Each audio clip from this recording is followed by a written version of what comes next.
This is a true story from someone who learned the hard way that some jobs aren't worth the money. If you work night shifts, you might want to listen carefully. This happened to me 3 years ago, and I still check my rearview mirror obsessively every time I drive home at night.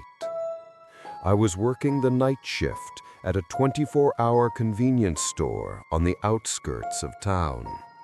The pay was decent, and most nights were quiet, just the occasional trucker or insomniac stopping by for coffee and snacks. I'm a college student, so the overnight hours worked perfectly with my class schedule. The store was located on a lonely stretch of highway, surrounded by empty fields and a small, mostly vacant strip mall. Our closest neighbor was a closed-down laundromat about 50 yards away. It started during my second week on the job. Around 2 a.m., I noticed a man standing in the parking lot. He wasn't doing anything, just standing there, facing the store. He was wearing a dark hoodie, hands in his pockets, completely still. I figured he was waiting for someone, maybe a ride that was running late. But he stood there for 20 minutes, not moving, not looking at his phone, just staring. Eventually, he walked away into the darkness, and I didn't see where he went. I felt uneasy, but I convinced myself I was being paranoid. It's a public parking lot. People can stand wherever they want. The next night, he was back. Same spot, same position, same dark hoodie. This time, I kept glancing at the security monitor. He stood there for almost an hour before disappearing again. I tried to see his face through the grainy footage, but the hoodie cast too much shadow. By the third night, I was genuinely scared. When he appeared again at 2 a.m. sharp, I called my manager. He told me that as long as the guy wasn't trespassing or threatening me, there wasn't much he could do.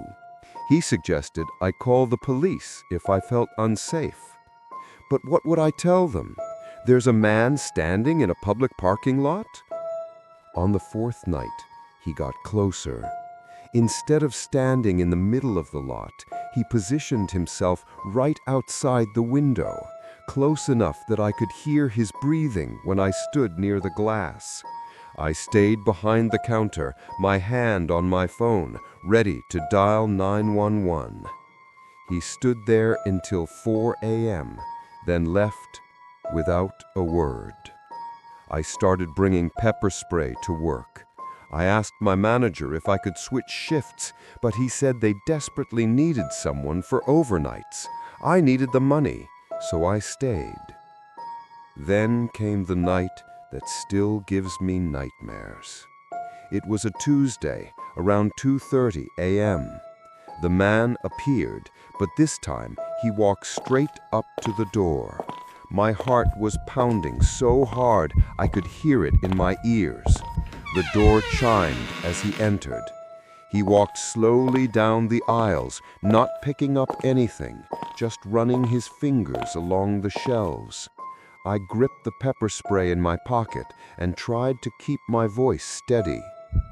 "Can I help you find something?" He didn't respond. He just kept walking, circling the store, always keeping me in his peripheral vision. His face was still hidden by the hoodie. After what felt like an eternity, he approached the counter. He placed a single item down, a bottle of water. As he reached for his wallet, he finally looked up. I'll never forget his eyes. They were completely blank, not angry, not sad, just empty. And he was smiling, not a friendly smile, a knowing smile. "You work here every night, don't you?" he said quietly. My blood turned to ice. That'll be $1.50, I said, my voice shaking. He paid in exact change, counting it out slowly. Then he leaned in closer. You drive the blue Honda, right? The one parked around back? I didn't answer. I couldn't. My car was parked in the employee spot behind the building, not visible from the front. He took his water and left without another word. I immediately called the police. They sent an officer who took a report and checked the parking lot, but the man was gone. The officer advised me to document everything and call if he came back. He came back the very next night. This time, I locked the door the moment I saw him approaching. He stood at the glass, staring at me, that same empty smile on his face. Then he pulled out his phone and held it up to the window. On the screen was a photo of my car, with my license plate clearly visible. I called 911 immediately. He walked away before the police arrived. The next morning, I quit. I didn't even give 2 weeks' notice. I told my manager everything and said I wasn't coming back. But it didn't end there. 2 days later, I was at home studying when I got a text from an unknown number. It was a photo of my apartment building.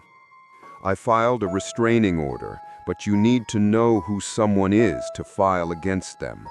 The police reviewed the security footage, but his face was never clear enough to identify him. I moved apartments.